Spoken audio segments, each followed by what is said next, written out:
یہ سب نشانیاں ہیں اللہ کی قدرت، اللہ کی عظمت، اللہ کے علم کامل، اللہ کی حکمت بالغہ، سب نشانیاں۔ تو یہ جو فزیکل فینومینا ہے ان کی طرف قرآن ریفر کرتا ہے۔ بعض حقائق وہ ہے کہ جن کا تعلق اسٹرانومی سے ہے، کل فی فلک یسبحون، یہ تمام اجرام سماویہ جو ہیں یہ اپنے اپنے مدار میں تیر رہے ہیں، معلوم ہوا ہر شے حرکت میں ہے۔ انسان پر تو ایک دور ایسا گزرا ہے وہ یہ سمجھتا تھا زمین ساکن ہے اور سورج حرکت کر رہا ہے، پھر ایک دور آیا کہا نہیں سورج ساکن ہے، زمین حرکت کرتی ہے، اس کے گرد چکر لگاتی ہے، اور آج ہمیں معلوم ہوا ہر شے حرکت میں ہے، ہر شے۔ سورج کا بھی اپنا ایک مدار ہے، اس میں وہ حرکت کر رہا ہے اپنے پورے کنبے کو لے کر، یہ پورا سولر سسٹم اس کا کنبہ ہے، اس پورے کنبے کو لے کر وہ بھی ایک مدار میں حرکت کر رہا ہے۔ تو معلوم ہے کل فی فلک یسبحون۔ الحمدللہ وکفی والصلاۃ والسلام علی عبادہ الذین اصطفی، خصوصاً علی افضلہم وخاتم النبیین محمد الامین وعلی آلہ وصحبہ اجمعین۔ اما بعد فاعوذ باللہ من الشیطان الرجیم، بسم اللہ الرحمن الرحیم۔ رب اشرح لی صدری ویسر لی امری واحلل عقدۃ من لسانی یفقہوا قولی۔ اللہم ربنا آنس وحشتنا فی قبورنا وارحمنا بالقرآن العظیم۔ اللہم اجعلہ لنا اماما ونورا وہدی ورحمہ۔ اللہم ذکرنا منہ ما نسینا وعلمنا منہ ما جہلنا، وارزقنا تلاوتہ آناء اللیل وآناء النہار واجعلہ لنا حجۃ یا رب العالمین، آمین۔ کل دو نشستوں میں تعارف قرآن کے ضمن میں جن عنوانات پر گفتگو ہو چکی ہے ان میں سے ایک تشنا رہا قرآن حکیم کی ترتیب اور تقسیم، اس کی تدوین کے بارے میں گفتگو ہماری مکمل ہو چکی تھی کہ قرآن حکیم کی تدوین 3 مراحل میں مکمل ہوئی۔ اولاً خود حضور صلی اللہ علیہ وسلم نے اللہ تعالی ہی کے حکم سے قرآن مجید کو مرتب کر دیا اور اس مرتب شکل میں امت کو منتقل کیا، ترتیب معین ہو چکی تھی، لیکن وہ کتابی شکل میں ما بین الدفترین جمع نہیں ہوا۔ اس کے بعد دوسرا مرحلہ آیا حضرت ابوبکر صدیق رضی اللہ تعالی عنہ کے عہد خلافت کے دوران، جب بہت سے حفاظ شہید ہو گئے جنگ یمامہ میں، تو تشویش پیدا ہوئی کہ قرآن حکیم کو کتابی شکل کے اندر مرتب بھی کر لیا جائے، جمع کر لیا جائے۔ چنانچہ یہ کام حضرت ابوبکر صدیق کے عہد خلافت میں پورا ہو گیا، اور اس کے لیے مصحف کا نام حضرت عبداللہ ابن مسعود کی تجویز پر حضرت ابوبکر صدیق رضی اللہ تعالی عنہ نے طے کیا۔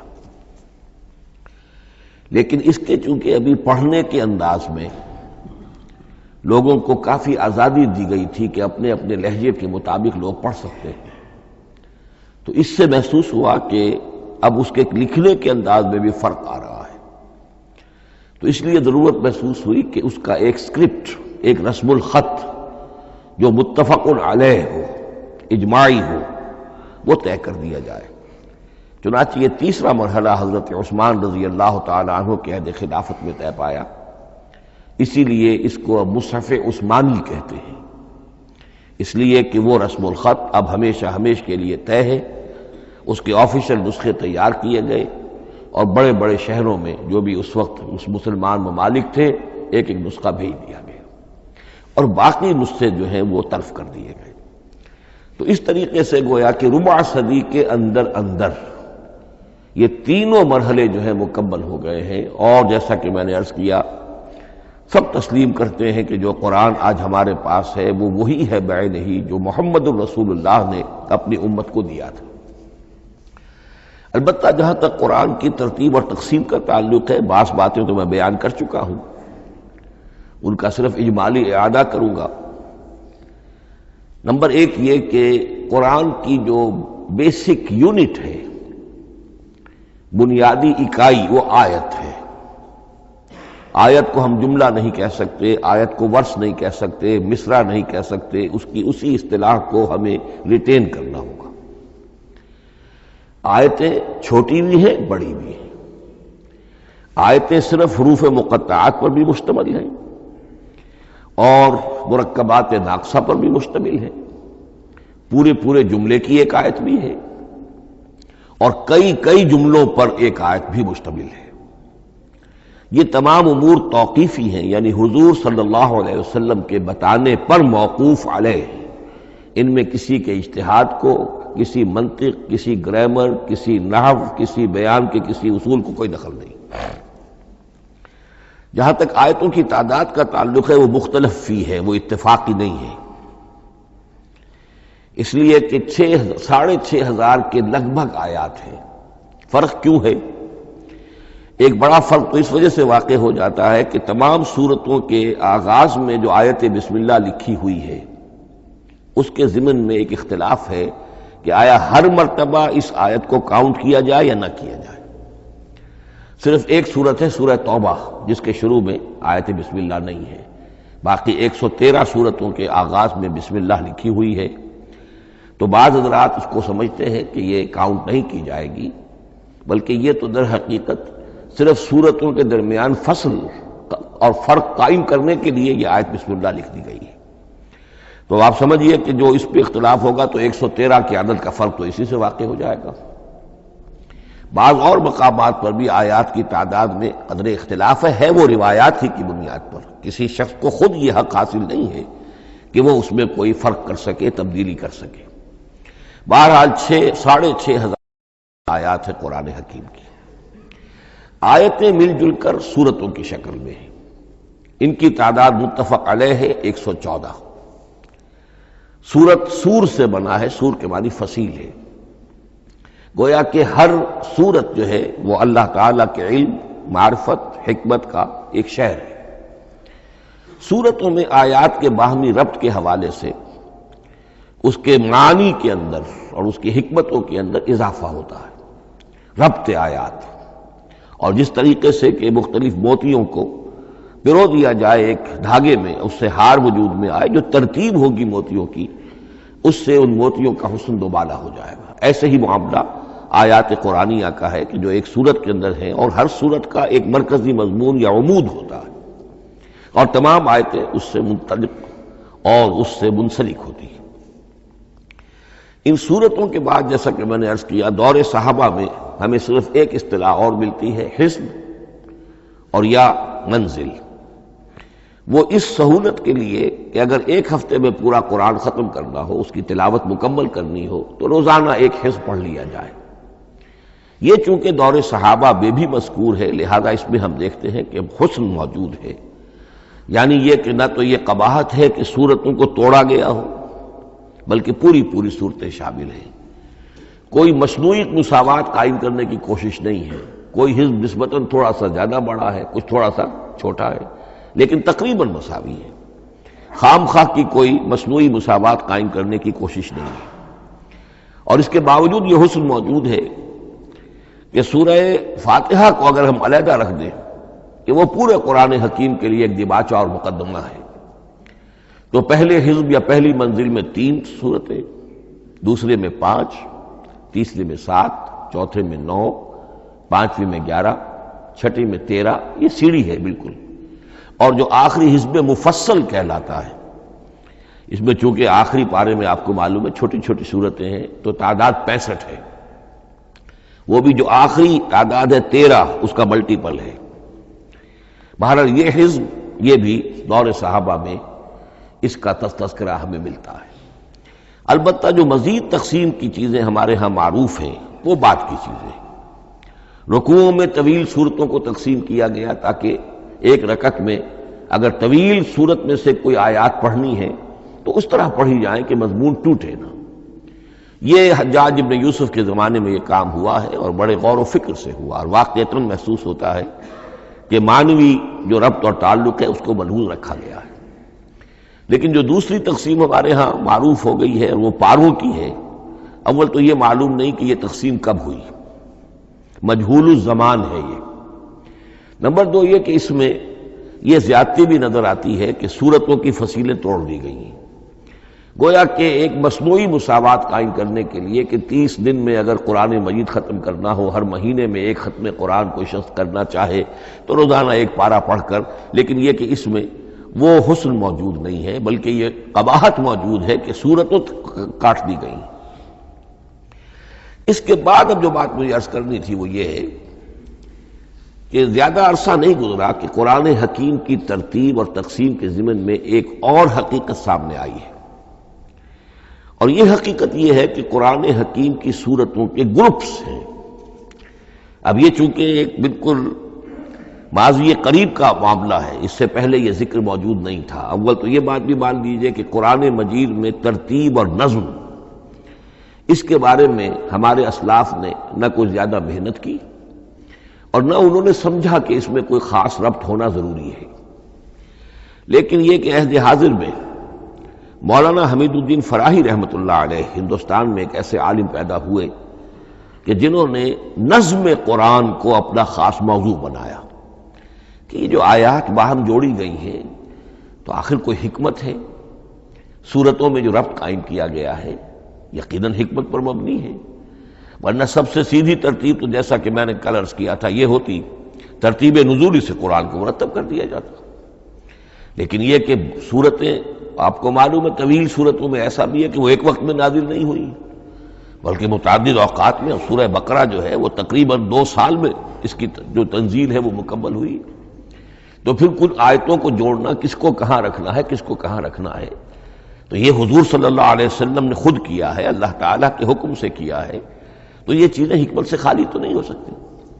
تو انہوں نے اس کو خاص اپنا موضوع بنایا اور ان کے سامنے بعض حقائق آئے ہیں، وہ حقائق ہیں جو اب میں آپ کے سامنے بیان کر رہا ہوں۔ اس میں ایک اشکال ہو سکتا ہے، اسے میں چاہتا ہوں کہ پہلے رفع کر دوں کہ یہ چیز اگر ہمارے اسلاف کے نظر میں نہیں آئی اور ان کی توجہ ادھر نہیں ہوئی تو یہ تو گویا کہ ایک بڑی مشکوک سی بات ہوگی۔ قرآن مجید کے علم کے ضمن میں گویا کہ متقدمین کے فہم پر ہمیں کچھ تان کرنا ہوگا، لیکن یہ بات درست نہیں ہے۔ قرآن مجید ایک ایسی کتاب ہے جس کے بارے میں خود حضور نے جو فرمایا لا تنقضی عجائبہ، اس قرآن کے عجائب کبھی ختم نہیں ہوئے، ولا یخلق عن کثرت الرد، بار بار کے پڑھنے سے اس پر کوئی پرانا پن، کوئی بوسیدگی طاری نہیں ہوگی، ولا یشبع منہ العلماء، اور کبھی اہل علم اس سے سیری محسوس نہیں کریں گے۔ تو قرآن مجید لا تنقضی عجائبہ، جیسے جیسے دنیا آگے بڑھ رہی ہے، تمدن آگے بڑھ رہا ہے، علم انسانی جو ہے مادی فزیکل سائنسز کا علم آگے بڑھ رہا ہے، قرآنی حقائق اور مبرہن ہو رہے ہیں، اور واضح ہو رہے ہیں، اور نکھر رہے ہیں۔ بہت سی باتیں ہمارے اسلاف کے علم میں نہیں آ سکتی تھی، اس لیے کہ ابھی انسانی معلومات کا دائرہ بہت ہی محدود تھا۔ ذوالقرنین کون تھے؟ اب چونکہ تاریخ مفسرین کے علم میں نہیں تھی تو سکندر اعظم کو سمجھا گیا کہ ذوالقرنین ہے، حالانکہ سکندر کی شخصیت اور ذوالقرنین کی وہ شخصیت جو قرآن میں بیان ہوئی ہے دونوں میں کوئی مناسبت ہے ہی نہیں۔ اسی طریقے کا معاملہ یہ کہ نظم قرآن کا ایک پہلو کہ جو ابھی پوری طریقے سے آشکارا نہیں ہوا تھا، یہ دور وہ ہے کہ جس میں اللہ کی فضل و کرم سے وہ بات بھی اب کھل کر سامنے آئی ہے، اور اس سے در حقیقت توثیق ہو رہی ہے حضور کے اس فرمان کی کہ لا تنقضی عجائبہ، اس کے عجائب کبھی ختم نہیں ہوں گے۔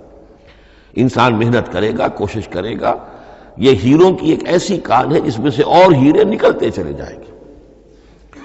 اس کے ضمن میں ایک بات تو میں نے آپ سے کل عرض کر دی تھی اور آج پھر بھی کہی ہے، سورتوں میں بھی ایک ربط ہے، آیات جو سورتوں کے اندر جوڑی گئی ہیں، پھر سورتیں اکثر و بیشتر جوڑوں کی شکل میں ہیں۔ اس کے کچھ مثالیں بھی کل میں نے آپ کو دی تھی۔ قرآن مجید کی ایک آیہ مبارکہ ہے وَمِن كُلِّ شَيْءٍ خَلَقْنَا زَوْجَيْنِ لَعَلَّكُمْ تَعْقِلُونَ یا لَعَلَّكُمْ تَذَكَّرُونَ، مجھے پوری طرح یاد نہیں ہے۔ ہم نے ہر شے کو جوڑوں کی شکل میں پیدا کیا، اگرچہ اس کو چونکہ قرآن مخلوق نہیں ہے، ہم اس پر اس کا اطلاق نہیں کریں گے، لیکن من کل شیء خلقنا زوجین، اس میں اس قدر کیٹیگوریکل سٹیٹمنٹ ہے کہ معلوم ہوتا ہے کہ یہ اصول اتنا اللہ تعالیٰ کے ہاں اتنا پسندیدہ ہے کہ قرآن مجید کی صورتوں میں بھی یہ صورتوں کے بھی جوڑوں کی شکل میں ہونا یہ بہت ہی اظہر من الشمس ہے۔ بعض جگہوں پر تو اظہر من الشمس ہے، بعض جگہوں پر ذرا تدبر کر کے بات معلوم ہوتی ہے۔ البتہ کہیں کہیں آپ کو نظر آئے گا کچھ منفرد صورتیں بھی ہیں، اور ان میں سے بعض یا جب دوران ترجمہ یہ چیزیں آئیں گی تو اب میں صرف اس وقت حوالہ دے سکوں گا، بڑی تیزی سے ہمیں چلنا ہوگا، اس وقت میں چاہتا ہوں کہ ذہن میں یہ حقائق بیٹھ جائیں۔ بعض جگہوں پر آپ دیکھیں گے تین تین صورتوں کے گروپ ہیں، ان میں سے دو کے مابین تو نسبت زوجیت کامل ہے، بلکہ یہ سمجھ لیجئے نسبت زوجیت کہتے کس کو ہے؟ دو چیزیں مل کر کسی مقصد کی تکمیل کریں، ان دونوں میں ایسی نسبت ہونی چاہیے ریسیپروکل کہ وہ ایک دوسرے کی تکمیل کے لیے اور کسی مقصد کے حصول کے لیے ان کے مابین ایک تعلق قائم ہو، یہ زوجیت ہے۔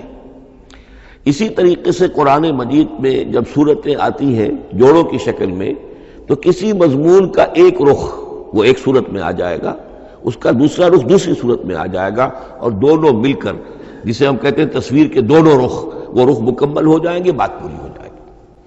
البتہ بعض جگہوں پر ہے کہ تین تین صورتوں کے سب گروپس ہیں۔ میں اس معاملے میں گروپ کا لفظ ریٹین کر رہا ہوں، اس لیے کہ قدیم تو یہ تصور تھا نہیں، جدید اصطلاح ہے، تو اس میں چونکہ اب بہت سے الفاظ انگریزی زبان کے اب اردو میں آ گئے ہیں کہ اس کی جگہ کوئی اور بہت ہی کوئی کوشش کر کے لفظ آیا جائے تو وہ شاید زیادہ عام فہم نہیں ہوگا، یا عام فہم ہے۔ تو گروپس اور سب گروپس، چھوٹے گروپ بڑے گروپ، تو یہ چھوٹے گروپ جو ہے تین تین صورتوں کے، ان میں سے دو کے مابین تو نسبت زوجیت بتمام و کمال ہوگی، اور تیسرے کی حیثیت ضمیمے کی ہوگی۔ اس کی مثالیں بعد میں آئیں گی۔ البتہ یہ جو ضمیمے ہوتے ہیں خود ان کے، یا جو دوسری منفرد صورتیں ہیں، خود ان میں آپ کو فصل کے ساتھ نسبت زوجیت مل جائے گی۔ اس سے آگے چلیے، اب اصل ہے وہ شے جس کو میں آج چاہتا ہوں بیان کرنا۔ قرآن حکیم کی صورتوں کی ایک گروپنگ اس اعتبار سے سامنے آئی، کچھ صورتیں مکی پھر مدنی، پھر مکی پھر مدنی، پھر مکی پھر مدنی، پھر مکی پھر مدنی۔ ایسا کیوں ہے؟ بڑی قابل غور بات ہے، اس میں کوئی حکمت ہے؟ اور عجیب بات یہ سامنے آئی، اس اعتبار سے بھی قرآن کے 7 گروپ بنتے ہیں، ہر گروپ میں ایک یا ایک سے زائد مکی صورت اور پھر ایک یا ایک سے زائد مدنی صورتیں، ایک گروپ پورا ہو گیا۔ دوسرے گروپ میں پھر ایک یا ایک سے زائد مکی صورت، پھر ایک یا ایک سے زائد مدنی صورتیں، وہ پھر گروپ مکمل ہو گیا۔ یہ گروپ بھی قرآن حکیم میں 7 ہے۔ یہ گروپ جو ہے قرات کے لیے نہیں ہے، یہ گروپ جو معنوی تقسیم ہے، غور و فکر کے اعتبار سے، کہ ہر گروپ کا ایک عمود ہے، ایک مرکزی مضمون ہے، اور جس طریقے سے صورتیں دو مل کر ایک مضمون کی تکمیل کرتی ہیں، اسی طرح ہر گروپ کی مکی اور مدنی صورتیں مل کر ایک بڑے مضمون کی تکمیل کرتی ہیں۔ اس طریقے سے گویا کہ یہ قرآن مجید میں 7 گروپ ہیں بڑے بڑے، جو کہ جس میں کہ صورتیں جو ہیں وہ جمع کی گئی ہیں۔ مثلا میں اب آپ کو اشارتاً بتا دوں، پہلے گروپ میں سورہ مکی جو ہے وہ صرف ایک ہے، سورہ فاتحہ، تعداد میں تو ایک ہے، وہ اپنے حجم کے اعتبار سے چھوٹی بھی ہے لیکن بہت بھاری صورت ہے۔ وَلَقَدْ آتَيْنَاكَ سَبْعًا مِنَ الْمَثَانِي وَالْقُرْآنَ الْعَظِيمِ، محض اس صورت کو بھی قرآن عظیم کہا گیا ہے۔ لیکن ایک صورت مکی سورہ فاتحہ، پھر 4 طویل ترین صورتیں مدنی، بقرہ، آل عمران، نساء، مائدہ۔ دوسرے گروپ میں 2 صورتیں مکی، 2 مدنی، الانعام، الاعراف مکیات، الانفال، التوبہ مدنیات۔ تیسرا گروپ چلتا ہے، 14 صورتیں مسلسل چلی جا رہی ہیں مکی، سورہ یونس سے، سورہ یونس، سورہ ہود، سورہ یوسف، سورہ رعد، سورہ ابراہیم، چلتے جائیے، سورہ حجر، سورہ نحل، سورہ بنی اسرائیل، سورہ کہف، سورہ مریم، سورہ طٰہٰ، سورہ انبیاء، سورہ حج اور سورہ مومنون، 14 صورتیں۔ اب آئی ایک مدنی سورت سورہ نور، یہ تیسرا گروپ مکمل ہو گیا۔ چوتھے گروپ میں بھی یہی بات آپ کو نظر آئے گی۔ الفرقان سے سورہ سجدہ تک 8 سورتیں مکی ہیں، اور پھر ایک سورت آتی ہے سورۃ الاحزاب، وہ مدنی ہے۔ اب یہ جو ایک ایک سورتیں آئی ہیں، سورہ نور اور سورہ احزاب، ہر شخص کو اندازہ ہو جائے گا یہ آپس میں جوڑے کی شکل رکھتی ہیں، ان کے مضامین بہت ایک دوسرے سے مشابہ ہیں، بہت مشابہ ہیں، لیکن یہ کہ وہ اس طریقے کا جوڑا نہیں ہے کہ اسی گروپ میں ان کا جوڑا موجود ہو، اس کا جوڑا جو ہے وہ دوسرے گروپ میں ہے۔ پھر آئیے پانچواں گروپ ہے سورہ سبا سے احقاف تک، یہ 13 صورتیں مکی ہیں، اور پھر سورہ محمد صلی اللہ علیہ وسلم سے سورۃ الحجرات تک 3 صورتیں مدنی ہیں، یہ کل 16 صورتیں ہیں۔ چھٹے گروپ میں سورہ قاف سے سورہ واقعہ تک 7 صورتیں یہ مکی ہے، اور سورہ حدید سے سورہ طلاق تک 10 صورتیں مدنی ہیں، یہ 17 صورتیں ہیں۔ آخری جو ہے وہ سورۃ الملک سے سورۃ الاخلاص تک 46 صورتیں، اور سورہ معوذتین جو ہے یہ 2 ہے کہ جو مدنی ہے۔ بعض کا اس میں اختلاف ہے، وہ میں بعد میں عرض کروں گا، لیکن جو میری رائے ہے وہ میں آپ کے سامنے رکھ رہا ہوں۔ اس طریقے سے یہ 7 گروپ جو ہیں قرآن مجید میں سورتوں کے وجود میں آئے۔ ہر گروپ کا ایک مرکزی مضمون ہے۔ مثلا پہلے گروپ کا مرکزی مضمون شریعت ہے۔ سورہ فاتحہ میں اہدنا الصراط المستقیم، اے اللہ ہمیں سیدھا راہ دکھا، سیدھے راستے کی ہدایت بخش۔ اب وہ سیدھا راستہ کیا ہے؟ شریعت خداوندی، شریعت الہی، اور شریعت مکمل ہو جاتی ہے ان 4 صورتوں میں۔ شریعت محمدی کا جو بلو پرنٹ ہے، ابتدائی خاکہ جو ہے وہ آپ کو سورہ بقرہ میں ملے گا، اور اس کی جو تکمیلی صورتیں ہیں، تکمیلی احکام ہیں، وہ سورہ مائدہ۔ اس کے علاوہ اس گروپ میں جو زیادہ زور ہے وہ سابقہ امت مسلمہ سے گفت و شنید۔ سابقہ امت مسلمہ میں یہودی اور نصارہ دونوں شامل ہیں۔ اب ان پر جرح بھی ہے، ان پر تنقید بھی ہے، ان کو ملامت بھی ہے، ان کو ان کی قرارداد جرم ان کے خلاف جو ہے وہ بھی دی گئی ہے، اور پھر یہ کہ ان کو معزول کر کے اور نئی امت کو اس مقام پر نصب کرنے کا اعلان ہے، اور ان کو بڑی زوردار دعوت ہے کہ اب محمد پر ایمان لاؤ اور قرآن پر ایمان لاؤ صلی اللہ علیہ وسلم۔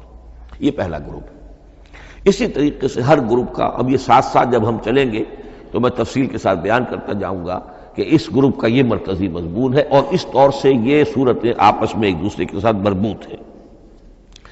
ان گروپوں میں آپ نے دیکھا ہوگا کہ پہلے اور آخری گروپ ان کی ایک ریسیپروکل سی صورت ہے کہ پہلے گروپ میں مکی صورت صرف ایک چھوٹی سی، اور مدنی صورتیں 4-6 پارے سے زائد پر پھیلی، جبکہ آخری گروپ میں سارے دونوں پارے جو ہے سورہ ملک سے شروع ہو کر مکی صورتوں پر مشتمل ہے، آخر میں آ کر چھوٹی چھوٹی صورتیں وہ مدنیات ہیں۔ یہ ایک دوسرے کے بالکل ریسیپروکل ہیں، کانورس۔ لیکن دوسرا گروپ ادھر سے اور دوسرا ادھر سے، یعنی چھٹا، یہ بڑے متوازن ہیں۔ 2 صورتیں مکی، 2 مدنی، اور ادھر 7 صورتیں مکی اور 10 مدنی، لیکن 7 صورتیں جو ہیں وہ 3 رکوعوں کی ہیں، ان میں سے ایک 4 رکوع کی بھی ہے، اور اکثر و بیشتر وہ جو دوسری ہے وہ 2 رکوعوں کی ہے، تقریباً متبادل بنتی ہے۔ تو درمیان میں جو ہے ان میں جو مدنی صورتوں کا حصہ بہت کم ہے، اکثر و بیشتر جو ہے وہ مکی صورتیں ہیں۔ ان مکی صورتوں کے اندر بھی جو 6 گروپ تقریباً بنتے ہیں، اس لیے کہ پہلی گروپ کے اندر تو مکی صورت صرف سورہ فاتحہ ہے، تو ان میں سے پہلے 2 گروپوں میں رسالت کا مضمون مرکزی مضمون ہے، درمیانی 2 گروپوں میں توحید کا مضمون مرکزی مضمون ہے، آخری 2 گروپوں میں انذار آخرت کا مضمون مرکزی مضمون ہے۔ آخری صورتیں آپ کو معلوم ہے سورہ قاف سے شروع ہو کر، تو پھر یہ انذار آخرت جو ہے ان سب کا مرکزی مضمون ہے۔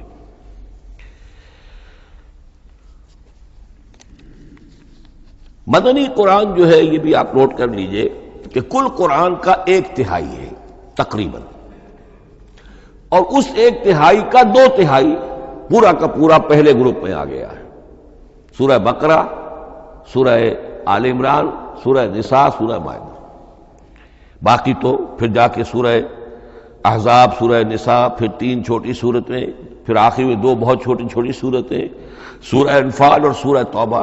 لیکن یہ کہ یہ 2/3 جو ہے مدنی قرآن کا حجم بالکل پہلے ہی اس گروپ کے اندر آ گیا ہے. اس کی بھی حکمت ہے کیوں مدنی صورتوں کو پہلے رکھا گیا. میرے علم میں نہیں ہے کہ اس موضوع پر کسی شخص نے گفتگو کی ہو سوائے محمد مارمڈیوک پکتھال کے.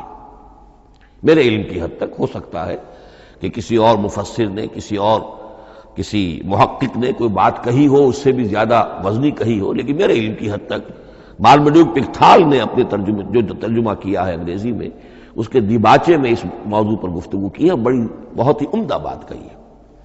انہوں نے کہا کہ جب یہ قرآن نازل ہو رہا تھا تو اصل اہمیت ایمان کی تھی. پہلے لوگ ایمان لائیں اور پھر جو ایمان لائے ان کو پھر احکام دیے گئے کہ یہ کرو اور یہ نہ کرو، یہ حلال ہے، یہ حرام ہے، یہ فرض ہے، وغیرہ وغیرہ.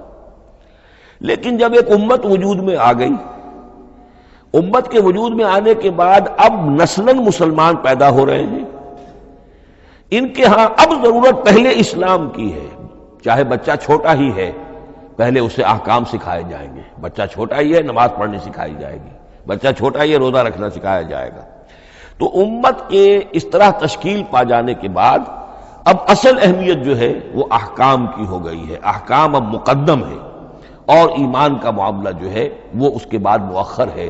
کوئی شخص بالغ ہوگا، ذہین ہوگا، فطین ہوگا، غور و فکر کی صلاحیت سے اگر اللہ تعالیٰ نے اسے بہرور کیا ہوگا پھر وہ حقیقت ایمان تک رسائی حاصل کرے گا.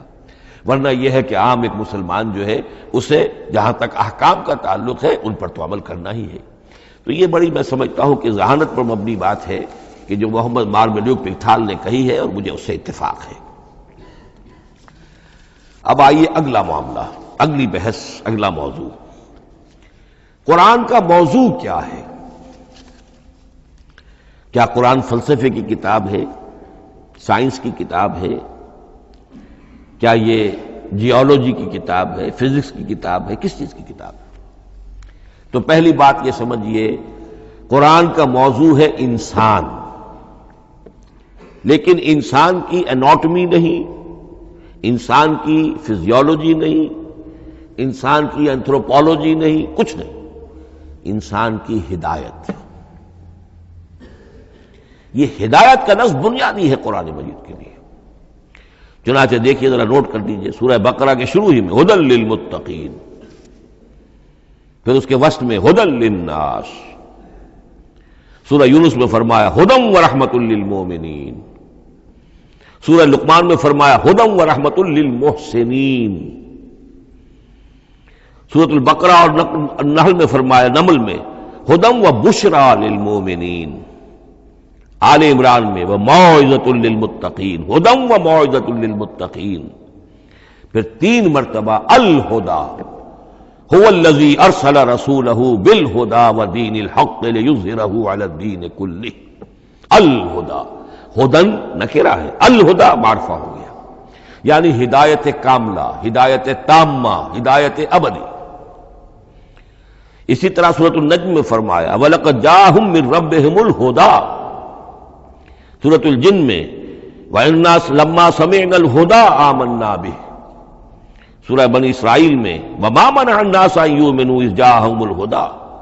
سورہ بنی اسرائیل میں بھی یہ الفاظ آئے، سورہ کہف میں بھی آئے. تو قرآن کا موضوع ہے ہدایت. اور اس کو اب ذہن میں رکھیے کہ انسان کے علم کے 2 گوشے ہیں. علم انسانی 2 حصوں میں منقسم ہے.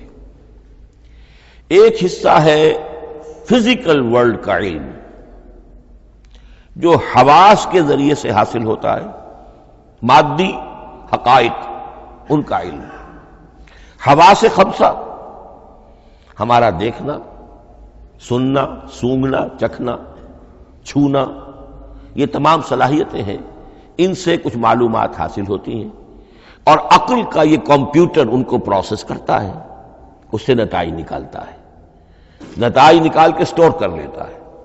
پھر مزید کوئی معلومات حواس کے ذریعے سے حاصل ہوتی ہیں.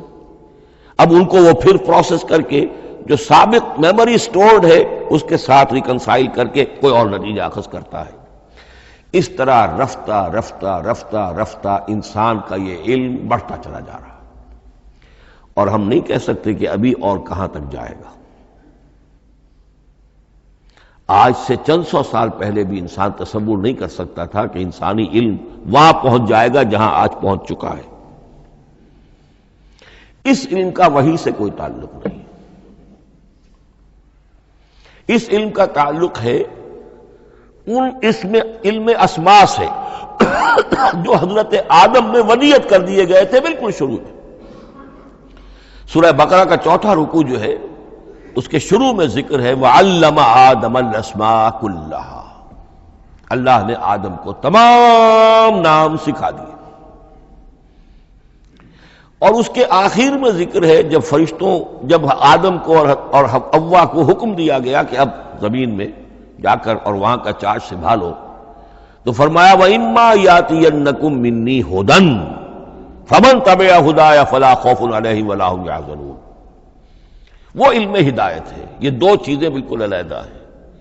علم اسماء در حقیقت یوں سمجھیے کہ جیسے آم کی گٹھلی میں پورا آم کا درخت ہوتا ہے، وہی تو گٹھلی ہے جو آپ زمین میں دباتے ہیں، پھر اگر پانی وہاں پڑتا ہے، زمین میں روئیدگی بھی ہے، وہ گٹھلی پھٹے گی، وہ جو اس میں سے دو پتے نکلیں گے، وہ پتے اوپر بڑھیں گے، درخت بنے گا۔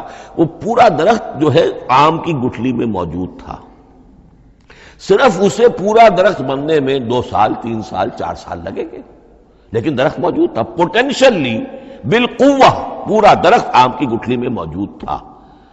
ایکچولی بالفعل وہ آم کا درخت جو ہے کئی سال کے اندر وجود میں آیا۔ بعین ہی یہ معاملہ ہے، کل مادی حقائق کا کل علم حضرت آدم علیہ السلام کے وجود میں ودیعت کر دیا گیا پوٹینشلی۔ اب اس کی ایکسفولیشن ہو رہی ہے، وہ بڑھتا جا رہا ہے، برگ و بار لا رہا ہے۔ اور یہ علم جو ہے اس کا تعلق جیسا کہ میں نے عرض کیا آسمانی ہدایت سے نہیں ہے، اب یہ خود رو پودا ہے، بڑھتا چلا جا رہا ہے۔ اور کہاں تک پہنچے گا؟ علامہ اقبال نے صحیح تعبیر کی ہے، عروج آدم خاکی سے انجم سہمے جاتے ہیں کہ یہ ٹوٹا ہوا تارا مہ کامل نہ بن جائے۔ علامہ کی زندگی میں تو انسان نے چاند پر قدم نہیں رکھا تھا، لیکن یہ کہ اب تو چاند پر قدم رکھ کر انسان آ چکا۔ تو عروج آدم خاکی سے انجم سہمے جاتے ہیں کہ یہ ٹوٹا ہوا تارا مہ کامل نہ بن جائے۔ یہ ہے انسانی علم۔ اس انسانی علم کے ساتھ اگر وہ علم وہی علم ہدایت نہ ہو تو یہ علم جو ہے بجائے خیر کے شر بن جاتا ہے۔ آج وہ شیطانی قوت بن چکا ہے، وہ علم ہلاکت کا سامان بن چکا ہے، تباہی کا ذریعہ بن چکا ہے۔ لیکن اس کے ساتھ دوسری بات ضروری تھی جو کہ وحی کے ذریعے سے آنے والا علم تھا، فَإِمَّا يَأْتِيَنَّكُم مِّنِّي هُدًى فَمَن تَبِعَ هُدَايَ فَلَا خَوْفٌ عَلَيْهِمْ وَلَا هُمْ يَحْزَنُونَ۔ یہ علم الہدایت جو ہے یہ در حقیقت قرآن حکیم میں آ کر مکمل ہو گیا ہے۔ اس کے لیے بھی میں چاہتا ہوں کہ بات آپ سمجھ لیں، اس میں جو ارتقاء ہوا ہے، پہلی کتابیں نازل ہوئیں ان میں بھی ہدن تو تھی۔ کل بھی میں نے آپ کو آیت سنائی تھی سورہ مائدہ کی، انا انزلنا التوراۃ فیہا ھدی و نور، ہم نے تورات نازل کی تھی، اس میں ہدایت بھی تھی، نور بھی تھا۔ اسی رکوع میں 7واں رکوع ہے وہ سورہ مائدہ کا، انجیل کے بارے میں فیہ ھدی و نور، اس میں بھی ہدن بھی تھی، ہدایت بھی تھی، نور بھی تھا۔ لیکن یہ ہدایت اور یہ نور درجہ بدرجہ ترقی کر رہا ہے، یہاں تک کہ کامل ہوا ہے، قرآن میں آ کر الہدا بن گیا ہے۔ اب یہ ہدن نہیں، الہدا، کامل ہدایت نامہ۔ اس کی وجہ کیا ہے؟ دیکھیے، ایک بچے کو اگر آپ تعلیم دینا چاہتے ہیں تو اس کی ذہنی سطح کو ملحوظ رکھے بغیر تو نہیں دے سکتے۔ آپ چاہے پی ایچ ڈی استاذ رکھ دیں کسی بچے کے لیے، بچہ بھی پرائمری کی تعلیم پا رہا ہے، وہ پی ایچ ڈی کا استاذ کیا کچھ پلا دے گا اس کو، کیا پڑھا دے گا اس کو؟ اس کی اپنی استعداد جو ہے ابھی اتنی کم ہے کہ اسی کی مناسبت سے اسے تعلیم دی جائے گی۔ رفتہ رفتہ وہ آگے بڑھے گا، یہاں تک کہ وہ اپنے پوری عقل کے اور شعور کی پوری شدت اور قوت کو پہنچ جائے گا، بلوغت کو پہنچ جائے گا، اب اسے آخری علم پڑھایا جائے گا۔ اب اسے فلسفہ پڑھایا جائے گا، پہلے وہ ہسٹری پڑھ رہا تھا، اب فلسفی آف ہسٹری پڑھے گا۔ اس حوالے سے تدریجاً اللہ تعالیٰ نے تورات میں صرف احکام ہے، حکمت ہے ہی نہیں، انجیل میں حکمت ہے، احکام ہے ہی نہیں، دونوں مل کر ایک بات کو مکمل کرتی ہیں۔ تورات میں صرف احکام ہے، حکمت ہے ہی نہیں۔ جیسے کہ میں نے عرض کیا تھا، بچے کو آپ بتا دیتے ہیں بھئی روزہ ٹوٹ جاتا ہے اس طریقے سے، روزے کا مطلب یہ ہے اب دن بھر کھانا کچھ نہیں ہے، چاہے بچہ ابھی 6 سال کا ہے، 7 سال کا ہے، 8 سال کا ہے، آپ بتا رہے ہیں احکام تو دے دیے جائیں، یہ کرو یہ نہ کرو، یہ ڈوز ہیں یہ ڈونٹس ہیں، تو احکام عشرہ، دی 10 کمانڈمنٹس، احکام دیے گئے، حکمت نہیں۔ ابھی حکمت کا تحمل ان کے لیے ممکن نہیں تھا، ابھی وہ عہد طفولیت ہے نوع انسانی کا۔ یوں سمجھیے کہ آج سے 3500 سال قبل کا انسان، 1400 قبل مسیح میں تورات دی گئی ہے حضرت موسیٰ علیہ السلام کو، اب یہ 2000 مسیح آنے والا ہے تو 3400 سال پہلے کی بات ہے، تو انسانی ذہن ابھی جس سطح پر تھا، یہاں تک کہ 2000 سال پہلے حضرت مسیح علیہ السلام کے بھی الفاظ انجیل میں موجود ہیں، اب بھی موجود ہیں۔ اپنے حوارین سے آپ نے فرمایا تھا ابھی مجھے تم سے اور بھی بہت سی باتیں کہنی تھی، مگر ابھی تم ان کا تحمل نہیں کر سکو گے، جب وہ فارقلیت آئے گا تو تمہیں سب کچھ بتائے گا۔ یہ پیشن گوئی تھی محمد الرسول اللہ صلی اللہ علیہ وسلم۔ ابھی تم تحمل نہیں کر سکتے، ابھی 600 برس اور چاہیے تمہاری ذہنی بلوغت کے لیے۔ تو الہدیٰ مکمل ہوا ہے قرآن حکیم میں آ کر۔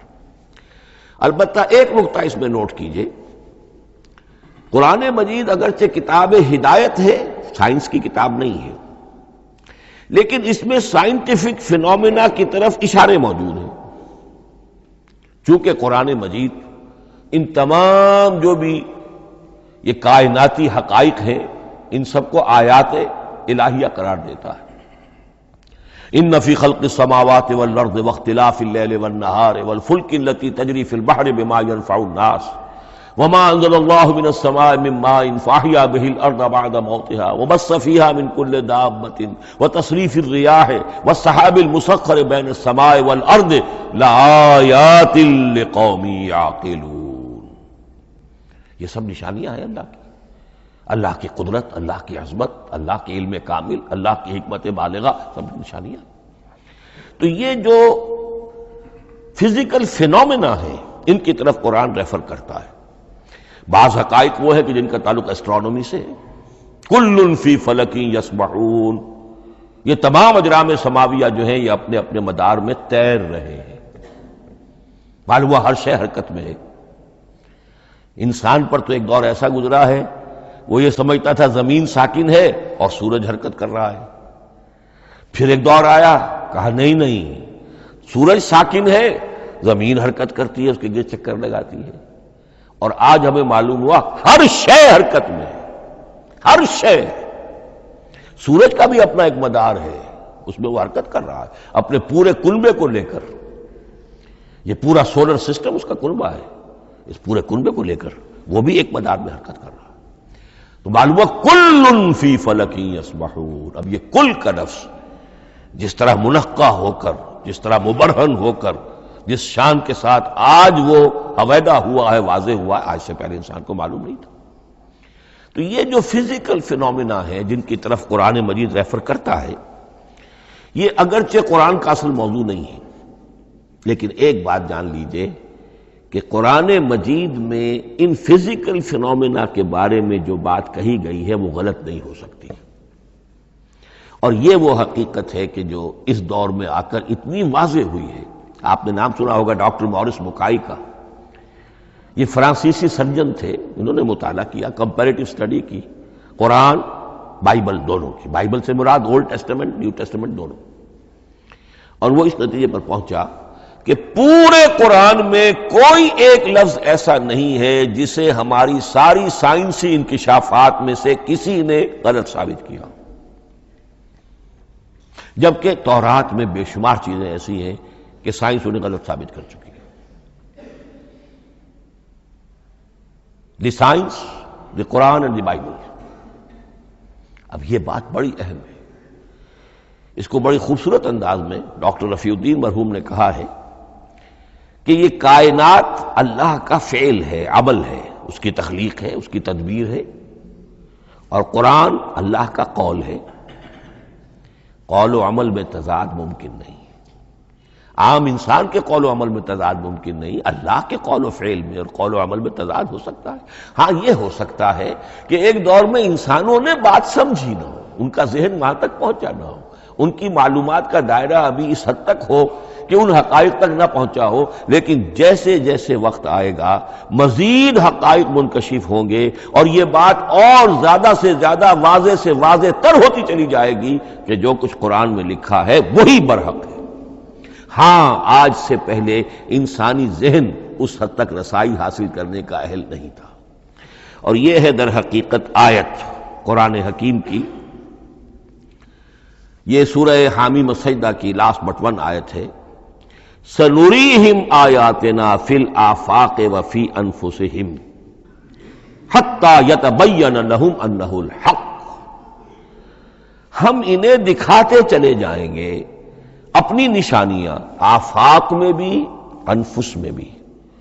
سنریہم آیاتنا فی الآفاق وفی انفسہم حتی یتبین لہم، یہاں تک کہ یہ بات پوری طرح نکھر کر مبرہن ہو کر ان کے سامنے واضح ہو جائے گی انہ الحق، کہ قرآن حق ہے۔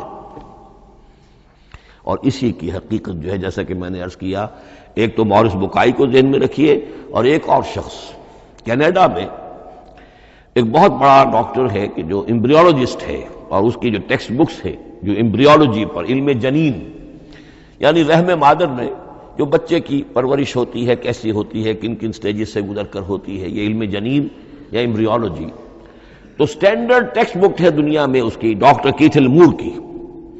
اور وہ حیران رہ گیا کہ میں نے جب قرآن کا مطالعہ کیا کہ آج سے 1400 برس قبل، جبکہ نہ مائکروسکوپ تھی، نہ ڈسیکشن ہوتا تھا ابھی ہیومن باڈی کا، یہ حقائق جو قرآن بیان کر رہا ہے، وَلَقَدْ خَلَقْنَا الْإِنسَانَ مِنْ صُلَالَةٍ مِّن مَّاءٍ مَّهِينٍ ثُمَّ جَعَلْنَاهُ نُطْفَةً فِي قَرَارٍ مَّكِينٍ ثُمَّ خَلَقْنَا النُّطْفَةَ عَلَقَةً فَخَلَقْنَا الْعَلَقَةَ مُضْغَةً فَخَلَقْنَا الْمُضْغَةَ عِظَامًا فَكَسَوْنَا الْعِظَامَ لَحْمًا۔ یہ کہاں سے معلوم ہوئے؟ اور واقعہ یہ ہے کہ اس سے زیادہ صحیح تعبیر ممکن نہیں۔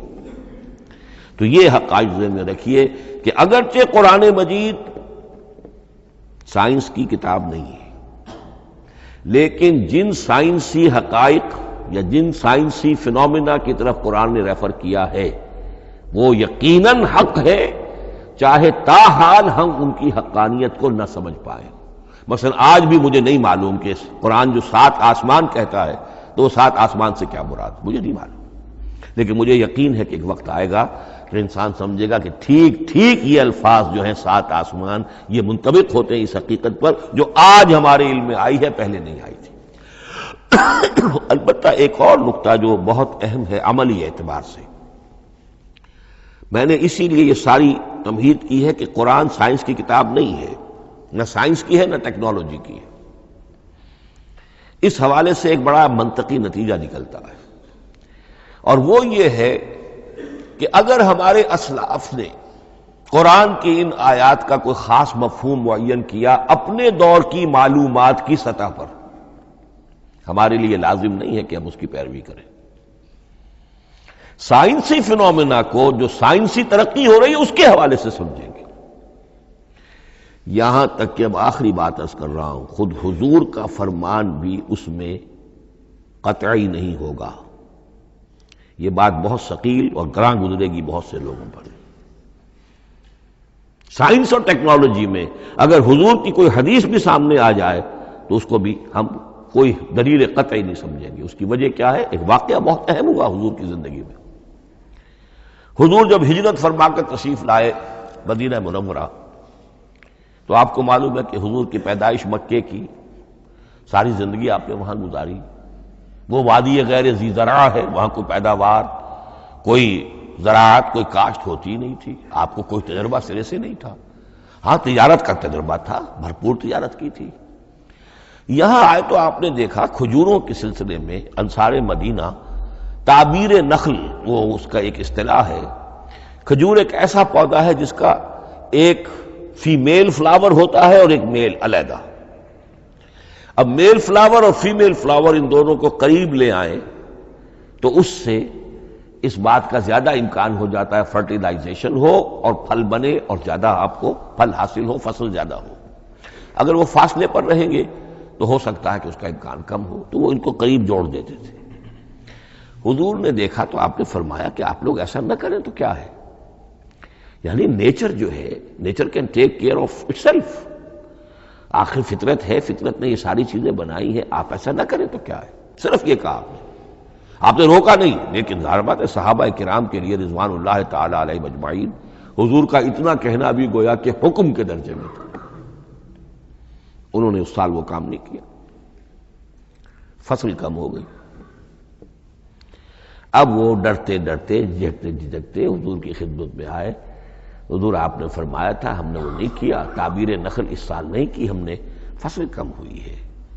آپ نے فرمایا انتم اعلم بامور دنیاکم. اس کا ایک ایک لفظ یاد کر لیجئے، انتم اعلم بامور دنیاکم. اپنے یہ دنیاوی اور مادی معاملات میں تم زیادہ تجربے کار ہو، تم زیادہ حقائق سے واقف ہو. میں عالموں کا لفظی ترجمہ یہاں کرنا جو ہے اس کی جرت مجھے نہیں ہو رہی. تم زیادہ واقف ہو ان چیزوں سے. میں یہ چیزیں سکھانے نہیں آیا. آپ ٹیکنالوجی پڑھانے نہیں آئے تھے، آپ طب سکھانے نہیں آئے تھے، آپ کوئی اور سائنس پڑھانے نہیں آئے تھے، ورنہ تو ہم شکوہ کرتے کہ آپ نے ہمیں ایٹم بم بنانا کیوں نہیں سکھا دیا پہلے. نہیں، یہ موضوع ہی نہیں ہے. قرآن کا موضوع معین ہونا چاہیے. قرآن کا موضوع انسان کی ہدایت، اس ہدایت کے لیے جس قدر اس کو ضرورت ہے علم کی کہ وہ جو یہ فزیکل فینومینا ہیں ان کے حوالے سے بھی ہدایت حاصل کرے، اس حد تک ان کا تذکرہ ہے. لیکن یہ یقین اور ایمان ہونا چاہیے کہ قرآن مجید کے الفاظ میں جو شے مضمر ہے وہ کبھی غلط ثابت نہیں ہوگی. یہ ہو سکتا ہے کہ قرآن کی کسی آیت کا کوئی مفہوم ہمارے اسلاف نے 1000 برس پہلے یا 600 برس پہلے سمجھا ہو اور وہ مفہوم غلط ثابت ہو جائے، وہ ایک علیحدہ بات ہوگی. لیکن قرآن مجید کا ٹیکسٹ جو ہے اس کے اندر کہیں ایسی بات نہیں آ سکتی. اب آئیے فہم قرآن کے اصول. ظاہر بات ہے کہ اس موضوع پر اصول تفسیر پر کوئی مجھے تفصیلی اس وقت گفتگو کرنے کا موقع تو نہیں ہے. البتہ یہ کہ 7 گنتی کر کے چیزیں نوٹ کر لیجئے کہ جس سے قرآن مجید کے فہم میں سہولت حاصل ہوگی. پہلی بات وہ جو کسی درجے میں پہلے بھی سامنے آ چکی ہے، قرآن کا اسلوب استدلال منطقی نہیں ہے، فطری ہے. ایک ہوتا ہے منطق کی گتھیوں سے اور منطق کے اصولوں سے اور منطق کی دلیلوں سے بات ثابت کی، یہ نہیں. قرآن فطرت انسانی کے مطابق بات کرتا ہے. ایک ان پڑھ شخص بھی قرآن کو اپنے سے دور یا اپنے آپ کو قرآن سے دور نہیں سمجھے گا اگر ذرا سا وہ قرآن کو سمجھ سکتا بس. لیکن یہ ہے کہ قرآن مجید کا جو اسلوب ہے وہ ایک تو یہ کہ منطقی نہیں ہے، فطری ہے، یا اس میں اگر ایک لفظ کا اضافہ کیا جائے خطابی ہے. خطابی کیا ہوتا ہے؟ جو میں کل عرض کر چکا ہوں، خطبے کی ایک شان ہوتی ہے، وہ دلیل کے ساتھ ساتھ جذبات سے بھی اپیل کرتا ہے. اور اس میں آپ کو ایک اپنے باطن میں جھانکنے کی دعوت دی جاتی ہے. تم ذرا اپنے باطن میں جھانک کر دیکھو. بعض آیات ایسی ہیں، بڑی پیاری آیات ہیں، افی اللہ شک فاطر السماوات والارض. بس کیا اللہ کی ہستی میں بھی کوئی شک ہو سکتا ہے جو آسمان اور زمین کا پیدا کرنے والا ہے؟ غور کرو، سوچو. یہ صرف آپ کے دروں بینی، آپ کو اپنے اندر جھانکنے کی دعوت ہے. اسی طرح اَإِنَّكُمْ لَتَشْهَدُونَ أَنَّ مَعَ اللَّهِ آلِهَةً أُخْرَىٰ. کیا واقعتاً تم اس کی گواہی دیتے ہو کہ اللہ کے ساتھ کوئی اور بھی الہ ہے؟ یہ گویا کہ کسی کے آنکھوں میں آنکھیں ڈال کر پیئرسنگ آئیز کے ساتھ کسی سے سوال کرنا، کیا واقعی؟ اور اس میں در حقیقت کون سی ہے پس منظر میں؟ یہ بنائے ہوئے ڈھکوسلے ہیں، ان پر خود تمہارا دل مطمئن نہیں ہے. تم کہتے تو ہو یہ ہمارا عقیدہ ہے اور یہ ہماری بات ہے اور یہ ہمارا موروثی عقیدہ ہے، ھذا ما وجدنا علیہ آباءنا، ہم نے آباء، لیکن واقعتاً غور تو کرو کیا واقعی تم گواہی دیتے ہو کہ اللہ کے سوا کوئی اور الہ بھی موجود ہے؟ اس کو آپ کہیں گے خطابی انداز۔ نمبر 2، قرآن حکیم میں 2 طرح کی آیات ہیں، محکمات اور متشابہات۔ یہ سورہ آل عمران کے شروع میں یہ بہت اہم مضمون جو ہے وہ آ گیا ہے۔ هو الذی انزل علیک الکتاب منہ آیات محکمات ہن ام الکتاب واخر متشابہات، آل عمران آیت نمبر 7۔ اب یہ جو متشابہات ہیں یہ کون سی ہیں اور محکمات ہیں وہ کون سی ہیں، اس کو ذہن میں رکھیے۔ نمبر 1، محکم قطعی، تمام جتنی بھی آیات احکام ہیں وہ محکم ہیں، یہ کرو یہ نہ کرو، یہ جائز یہ حرام، آیات احکام محکم، اسی ایک مادے سے لفظ بنا ہے یہ محکم بھی اور احکام حکم۔ البتہ عالم غیب کی ساری خبریں متشابہات میں سے، عالم غیب ہو، عالم ارواح ہو، عالم برزخ ہو، عالم آخرت ہو، ان کے تمام حقائق یہ متشابہات میں سے، ان کو ہم حقیقتاً سمجھ نہیں سکتے، ہمارا تجربہ ہی نہیں، ہمارا کوئی مشاہدہ ہی نہیں۔ جیسا کہ ایک حدیث میں آیا ہے، جنت کی جو بھی نعمتیں ہیں، ایک تو وہ نعمتیں جن کا ذکر قرآن میں ہے اور ان الفاظ میں ہے جن سے ہم واقف ہیں۔ اب ان میں تو یہ ہے کہ حور و قصور اور پھل اور یہ اور دودھ اور شہد اور وغیرہ وغیرہ وغیرہ، وہ چیزیں ہم جانتے ہیں، تو وہ بھی حق ہیں، ایسے ہی ہوں گی، کتب ہی متشابہہ، لیکن یہ صرف نزل ہے، یہ تو ابتدائی مہمان نوازی ہے، نزل من غفور رحیم۔ جو اصل ضیافت ہونی ہے اہل جنت کی، اس کے بارے میں فرمایا وہ نعمتیں دینے ملیں گی، ما لا عین رات ولا اذن سمعت وما خطر علی قلب بشر، نہ کسی آنکھ نے کبھی دیکھی، نہ کسی کان نے کبھی سنی، نہ کسی انسان کے دل پر ان کا خیال تک وارد ہو، انہیں ہم کیا سمجھیں گے؟ تو عالم برزخ، عالم آخرہ، عالم غیب، عالم ارواح، ان کی تمام چیزوں کو ہم آیات متشابہات میں سے سمجھیں گے۔ البتہ یہ جو سائنٹیفک فینومینا والی باتیں ہیں مادی علوم کی، ان میں یہ ہے کہ متشابہ اور محکم ہونے کا معاملہ بدلتا چلا جا رہا ہے۔ جب تک وہ ہمارا سائنسی علم وہاں تک نہیں پہنچا تھا، وہ آیت ابھی متشابہ تھی، سمجھ میں نہیں آ رہی تھی، لیکن اب جب کہ وہ بات وہاں پہنچ گئی اور کھل گئی بات، اب معلوم ہوا کل فی فلک یسبحون، اب یہ آیت محکمات میں آ گئی، اب یہ وہ بات نہیں رہی کہ جس کا صحیح مفہوم سمجھنا ہمارے لیے مشکل ہو۔ تیسری بات، تفسیر اور تعویل میں کیا فرق ہے؟ تفسیر کا عام طور پر لفظ استعمال ہوتا ہے لفظی طور پر، الفاظ کی بحث، نحوی بحث، قواعد گرامر جو ہے ان کے حوالے سے جو بحث کی جائے گی وہ تفسیر ہے، اور اس کی اصل حقیقت اور مدلول کو سمجھنے کی جو کوشش کی جائے گی وہ تعویل ہے۔ تو یہ 2 الفاظ جو ہیں یہ مختلف ہوں گے، تفسیر اور تعویل۔ نمبر 4، تعویل عام اور تعویل خاص، یہ بہت اہم موضوع ہے۔ دیکھیے قرآن مجید نازل ہوا ایک خاص ٹائم اینڈ سپیس پس منظر میں، آج سے 1400 برس قبل 610 عیسوی سے لے کر 632 عیسوی تک نازل ہوا، حجاز میں نازل ہوا۔ اس کی ایک اولین مخاطب قوم تھی، وہ ان پڑھ قوم تھی، امی قوم تھی، پڑھے لکھے شاذ الشاذ کالمعدوم کے درجے میں تھے، وہاں فلسفے کا سوال نہیں، کوئی منطق کی بات نہیں، کچھ بھی نہیں، اور اولین مخاطب وہی ہیں، اور جو بھی حالات ہیں اس وقت کے ان کے حوالے سے بات کی جا رہی ہے۔ اب قرآن مجید کی ہر آیت پر اولاً غور ہوگا اس اعتبار سے، جب یہ نازل ہوئی ہے تو اس کا اس وقت کیا مفہوم سمجھا گیا،